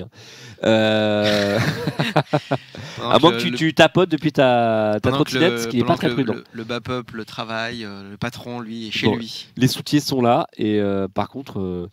Donc voilà, le Pays de Galles qui veut être indépendant. Alors oui, je me permets quand même d'abord de préciser que j'ai mis dans le même sac indépendant et autonomiste. Savoir que donc il y a les partis qui défendent l'indépendance totale de leur territoire, que ce soit la région, etc. C'est-à-dire un État souverain avec tout ce qui fait que c'est un État. Et merci Iliasam, si on veut un point Acropolis, c'est 150 000 €. Et les moyens techniques aussi pour assurer la tenue d'un point, enfin d'une extension. Donc je ne suis pas sûr qu'on ait les moyens. Toi, tu saurais faire ça, toi? On peut s'arranger, il faut voir avec Sylvain. Ok, au revoir. Et vous avez aussi des mouvements autonomistes qui en fait revendiquent uniquement une plus large autonomie pour leur territoire, mais pas l'indépendance. Ce qui veut dire qu'ils n'auraient pas, enfin, ils négocieraient qui prend quoi. Est-ce qu'on prend l'école, est-ce qu'on prend la sécurité, le commerce, etc. En général, évidemment, ils gardent le pour UPR. Ah oui, c'est vrai, ça pourrait être drôle. Ils gardent l'État fédéral, garde la monnaie, l'armée, la politique extérieure, tous ces sujets-là, et les États fédérés ou autonomes gardent, prennent l'éducation, ce genre de choses. Voilà. Est-ce qu'on ne parle pas de Corse indépendante? Bah, si, je comptais parler de la Corse, tout à fait. Si. Dans le diaporama, il y a le logo qui est prévu, le logo d'un parti corse. Donc vous avez nos amis gallois du Plaid Cymru, donc avec l'URL partyof.wales, que j'aime beaucoup. et qui est un parti qui existe depuis assez longtemps. On va aller vite, hein, je ne vais pas vous décrire. Enfin, ils ont l'air plutôt du centre-gauche. Hein, finalement, ce que j'ai il reste plus compris. que 10 minutes. Moi, j'ai hein. plus le temps, mais C'est oui, fou, c'est comme le temps incroyable. passe, Raphaël, en ta Bravo. Non, mais compagnie. c'est un bel exercice. Avec la bravo. compagnie aussi du chat qui a été très t'en très prie. productif aujourd'hui. Merci. Vraiment, merci, vous avez sauvé la mise. Ça fait super plaisir. Vous avez des questions super intéressantes. 500 messages, c'est pas mal. hein. c'est pas mal. Évoquer des missions, d'accord. Alors, j'ai trouvé un truc plus drôle. Franchement, je ne savais pas. Vas-y, passe à la suite. Il y a un parti qui milite pour l'indépendance de l'Angleterre. Ah, mais quoi Et en fait, alors, vous voyez au-dessus, là, c'est leur principal argument. C'est-à-dire qu'ils se sentent maltraités au sein du Royaume-Uni, puisque chacune des... c'est horrible, j'arrive plus à parler. Je prends le relais. Donc du coup, Non, c'est bon, ça va bien, merci. Chacune des parties, chacun des éléments constitutifs du Royaume-Uni, donc l'Écosse, le Pays de Galles, avec ce joli dragon, l'Irlande du Nord, ont tous, en fait, ils ont leur propre parlement, différent du parlement du Royaume. Hein. Un Premier ministre, des représentations dédiées en fait au Parlement national. Par contre, effectivement, l'Angleterre n'a pas, en tant qu'Angleterre, c'est la petite partie, bonsoir Mioi, la petite partie anglaise, c'est-à-dire cette petite partie qui va jusqu'au ce qui était la frontière écossaise, qui prend les Cornouailles, Londres et tout, n'a pas son parlement, n'a pas son premier ministre et n'a pas de représentation à Londres et donc n'a pas de voix pour porter l'Angleterre en fait, puisque les élus anglais en fait ils siègent simplement au Parlement du Royaume-Uni. Et comme tu dis, Geek Studio, oui, c'est normal, elle contrôle le tout, bah oui, mais pas du point de vue des English Democrats qui veulent que l'Angleterre ait son propre Parlement. À l'image de ce qu'a l'Écosse, le Pays de Galles et l'Irlande du Nord. Donc c'est assez drôle. Hein. C'est l'État central en fait qui est historiquement celui qui a envahi, ou en tout cas qui a annexé ceux d'à côté, qui se retrouvent en fait à dire mais oui, mais nous on n'a pas la représentation dont bénéficient les autres et on n'a pas notre voix propre. Résultat, en fait finalement on n'est pas considéré. Et de leur point de vue, je pense que ça se vend tout à fait. Hein. Ils se retrouvent avec peut-être un territoire qui n'est pas entendu. J'avais dit, quand on voit ce qu'elles sont devenues certaines zones, certaines ex-zones industrielles comme Manchester, on peut peut-être se dire que ça y tape dans le vrai, mais c'est quand même assez drôle comme point de vue. D'habitude, c'est souvent des territoires dans les périphéries des pays qui veulent leur indépendance. Enfin, il y a deux types de demandes d'indépendance. Hein. Je ne sais pas si tu as aussi, il y a plusieurs types d'indépendance. Absolument. Il y a les territoires périphériques qui s'estiment déconsidérés par l'État central, hein, type les îles Féroé qui veulent être indépendantes. Ok. La Corse, hein, on va y revenir, ou donc les... non pas la Catalogne, je pense que c'est un mauvais exemple. J'ai plus d'exemples en tête, mais bon. Et où les partis les plus riches, en fait, qui souhaitent finalement, de manière très égoïste, garder les sous-sous pour eux et donc s'extirper des pauvres, type la Flandre ou l'Italie du Nord, hein, qui à une époque. Et ça a donc relancé d'ailleurs la Lega. Alors vas-y, passe les diapos, je sais plus dans quel ordre j'ai mis. Oui, les demandes, ils sont très autonomes. Oui, c'est la Corse, alors très bien. Attends, je vais m'essuyer le nez quand même.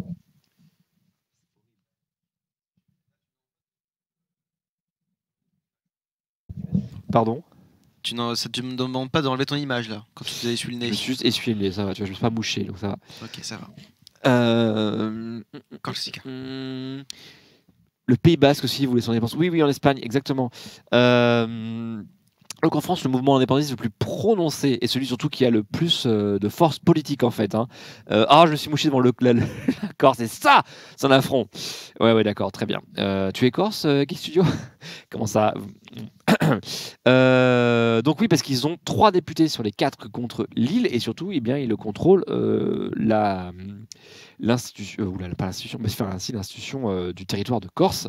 Ils y sont, si je me trompe pas, majoritaires. Donc, et les 3 députés indépendantistes corse sont du mouvement PA Corsica, alors qu'est-ce que ça signifie en fait? Pardon. Alors voilà, ça fait partie des choses que j'ai fait juste avant et je ne sais plus ce que ça veut dire. Qu'est-ce que tu me fais là? Tu l'avais là en fait. Hein. Bon, ça je l'avais. T'avais le Wikipédia de PA Corsica. Oui, mais j'ai fermé un. Non. Ah, il est là. Voilà. Bah, pourquoi j'ai fait le. Bon, attends. Tu l'avais déjà, visiblement. Attention. Là, on a. Voilà, je revenais à 100%. Oui, ils ont 41 représentants à l'Assemblée de Corse, hein, et merci Iliazam. Donc 41, sachant qu'il y a 63 représentants à cette assemblée, bon, bah, ils ont évidemment la majorité absolue. Donc c'est-à-dire qu'on a aujourd'hui en France un mouvement autonomiste qui dirige une région. La République est en danger. Et 3 députés sur 4, c'est pas mal, hein. C'est une situation qui est comparable finalement politiquement à ce que vit l'Écosse, puisque c'est la majorité des députés écossais sont du SNP, et l'Écosse est dirigée par le mouvement indépendantiste. Voilà. Et paix à Corsica, bah zut, la fiche Wikipédia ne dit pas ce que ça veut dire, merci. Bon bah super, très bien, je ne sais pas. Je sais pas, ça veut dire peut-être. Ça veut juste dire paix. Attends, paix. En français, pour la Corse, si ça va, c'est bon. Ok, Ouais, pour la pas Corse. très original, mais ok, super. Dans d'autres. Oui, vas-y, pas le diapo. Voilà, on a aussi la Catalogne, hein. Bon, là, c'est là que je vois que j'ai donc mal préparé l'émission. On a aussi donc la Catalogne, bah, tout ce qu'on a entendu, hein, sur le référendum sur l'indépendance qui se soldait par un résultat qui n'était pas qui était pour l'indépendance, hein, c'est ça. Oui, mais ça s'est mal passé puisqu'en fait il n'a pas été accepté par le pouvoir central en fait de l'Espagne, et donc il a donc été arrêté. Et Puigdemont, qui à l'époque dirigeait, enfin en tout cas était le chef des indépendantistes catalans, s'est retrouvé à devoir partir en Belgique pour ne pas être arrêté. Et quand même, il faut dire que ça a été la crise politique institutionnelle espagnole et européenne, l'Europe étant bien en retrait pour ne pas créer de précédent, notamment avec l'Écosse justement, parce que ce serait un imbroglio assez compliqué après sur l'adhésion de la future Catalogne indépendante à l'Union européenne, etc. etc. Est-ce qu'il faut qu'ils aient leur propre monnaie avant d'avoir l'euro? Enfin bon, est-ce qu'ils auraient l'air d'avoir l'euro de manière complètement informelle, type les pays où ils ont le dollar sans être forcément au dollar? Enfin bon, c'est extrêmement compliqué. Et alors, vous avez un truc rigolo aussi, par contre. Alors, le Vlaams Belang, oui, ça, c'est donc le parti qui est pour l'indépendance de la Flandre et majoritaire, alors plutôt classé à l'extrême droite pour le coup. on avait déjà vu d'ailleurs. On en a déjà parlé, la fiche de sur la Belgique, tout à fait. Belgique que j'ai tenté de traiter de manière exhaustive. Et d'ailleurs, je remercie à nouveau nos amis d'Outre-Qui Riverains qui étaient dans le chat et qui ont pu me corriger et compléter mes remarques, hein. C'était vraiment tout à fait appréciable. Et donc, effectivement, ils ont. C'est pas de l'ironie, au cas où. C'était vraiment pas de l'ironie en Non. plus. Non, ça m'arrive, Je me fie, hein, mais maintenant, là, les je gens, suis pas ironique. Et le Vlaams Belang, donc, qui milite pour l'indépendance des Flandres, mais qui se contente pour l'instant de très très large autonomie du territoire des Flandres, sachant que déjà la Belgique est un pays très très où les territoires sont très très autonomes, ce qui d'ailleurs explique, mon cher Raphaël, pourquoi ils arrivent à tenir aussi longtemps sans gouvernement. Et alors, je voulais quand même en parler un peu. Vas-y, Tchouk, passe la suite. Voilà, on a alors l'Italie, un truc un peu spécial, de la Ligue du Nord, qui est devenue la Ligue en fait, puisqu'ils ont arrêté de se vouloir que du Nord, qui avait inventé une région complètement imaginaire qu'ils appelaient la Padanie. Qui était vaguement un anagramme des différentes régions, dont vous voyez une carte grossière là sur la diapo, à côté du logo de la Padanie, de la Ligue du Nord justement. Donc la Ligue aujourd'hui, sans Nord, hein, c'est le parti de Matteo Salvini, actuel ministre de l'Intérieur, qui co-dirige le parti, hein, avec le mouvement 5 étoiles, l'Italie. Ils ont gagné, ils ont fait un gouvernement de coalition, et qu'on peut classer à l'extrême droite, et qui en fait est devenue connue, la Lega Nord, en voulant l'indépendance, donc cette partie qui est la plus riche d'Italie, en opposition au sud, peuplé, comme vous le savez bien sûr, de ploucs pauvres qui parlent un mauvais italien et qui sont sales, hein, contrairement aux Italiens du Nord qui sont beaux, propres et bien peignés, et surtout qui ont des revenus largement supérieurs, hein. Donc effectivement, c'est un parti qui, à l'origine, s'est bâti, comme tu le dis, ton lapin, en opposition à l'Italie du Sud, et qui, en fait, a enlevé le nom Nord de son pays, c'est devenu la Lega, et ne milite plus pour l'indépendance de cette petite partie, et enfin de la partie du nord de l'Italie, en gros la plaine du Pô, en fait, hein, le Pô étant le fleuve du nord de l'Italie. Un endroit très très riche, hein, industrie, ils ont fait du riz, beaucoup de blé, etc. Et où il y a Milan et Turin, c'est pas non plus les moindres des villes, et aussi Venise. et qui ils militaient pour l'indépendance de cette partie, et ils ont réussi à devenir un parti national, donc nationaliste italien, en enlevant le nord, et donc en faisant des scores aussi dans les régions du sud. Et maintenant, d'ailleurs, ils ont fait un score canon en Ligure, je crois. Donc, c'est devenu un parti maintenant qui n'est plus du tout cantonné au nord de l'Italie. Et bien, écoutez, on va pouvoir finir là-dessus. Je vous renvoie, il y a des listes très bien faites. Hein. Il y a même des tout petits mouvements d'indépendance en Italie. Il y en a plein. Il y a ceux qui veulent le Tyrol du Sud. C'est assez bizarre parce que c'est vraiment un timbre-poste, mais bon, pourquoi pas. Voilà. Ce timing, c'est impeccable. C'est incroyable. Je suis impressionné. C'est comme si tu sais, t'as jamais fait de saut périlleux. Et juste parce que tu as un défi TikTok, tu arrives à en faire un, quoi, tu vois. C'est quand même fou. Et ça, je montre que tu es dans le game. Tu connais, t'as un jeune. Ouais, je crois que j'ai un compte d'ailleurs. Oh mon Dieu. Voilà. Incroyable. Ils ont fait du blé avec du lait, c'est pas bizarre. D'accord, Geek Studio, oui. Voilà, et ben écoutez, c'est la fin dès l'Europe, bordel. J'ai pas trop suivi j'ai pas suivi le découpage habituel. Hein. On est droit au point Val, ça bien sûr quand même. Mais il y a pas eu de fiche d'identité parce que j'ai pas eu le temps de la préparer, donc je voulais pas martyriser un pays, je sais pas, les Pays-Bas ou le Danemark, puisqu'il en reste plus beaucoup. En plus, hein, j'ai quand même éclusé une bonne partie là. Il manque Lettonie et ok. Il manque Lettonie, il manque la Lituanie, il manque la Lettonie. Je n'ai pas fait la Bulgarie non plus, les Pays-Bas ou le Danemark. Ne vous inquiétez pas, il reste encore quelques semaines avant de faire toutes ces fiches d'identité et vous présenter comme ça la vie politique de toute l'Europe.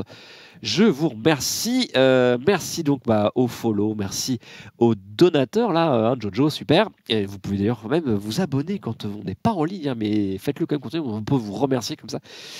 Merci pour donc l'argent des subs, les resubs, tout ça. Faudrait aussi parler de la politique économique de l'Europe. Alors, j'en avais parlé avec Siemens, mais quand on parle politique, on parle aussi économie. Mais c'est vrai, je ne fais pas forcément d'insiste sur l'économie, mais pourquoi pas. Mais bon, pour aujourd'hui, c'était pas possible. Hein. Ça demande de préparer un minimum le sujet, et là, vraiment, je pouvais pas, quoi. Non, je trouvais ça très bien, franchement. Merci, Raphaël. Pour le peu de préparation, je trouve ça extrêmement bien. Merci, je te paierai un verre. Comme convenu. Je vous dis au revoir. Quelles sont les prochaines émissions, Raphaël, que je dis pas de bêtises pour l'instant, là, on se calme un peu. On revient un petit peu aux bases. Donc, mardi, du coup, prochaine émission, ce sont les QAG avec François. 14h30 avec François et son t-shirt. Voilà, je rappelle du coup que mercredi, il n'y a pas de QS, donc, parce que c'est les vacances, donc sénateur, machin et tout. Je sais même pas si les vacances parlementaires. Je crois qu'il y a une semaine de vacances parlementaires, mais je sais plus quand c'est. Ah, je ne sais plus. Bref, moi, j'aurai une semaine de vacances, mais c'est la semaine d'après. Voilà, la semaine d'après, notre cher Adrien ne sera pas là. Mais voilà, sinon la semaine prochaine, il n'y a pas d'émission spéciale. Donc voilà. Très bien. Donc la semaine prochaine, 2 QAG. C'est ça, hein, un party time, un party time, Europe Bordel. Un bordel. Donc, L'Europe Bordel, 18h30, ici même. Pas d'invité la semaine prochaine? Pour l'instant, non. J'ai un peu tout éclusé, justement. Aïe. Et donc, party time à 14h30 sur cette même chaîne, bien sûr. Soyez au rendez-vous. Et d'ici là, moi, je te fais des bisous, hein, Raphaël. Toi aussi, bien sûr, à vous. Enfin, et un peu moins, calmons-nous, mais oui, je ne vous connais pas assez pour ça. Mais bonne soirée, bon week-end. À la semaine prochaine.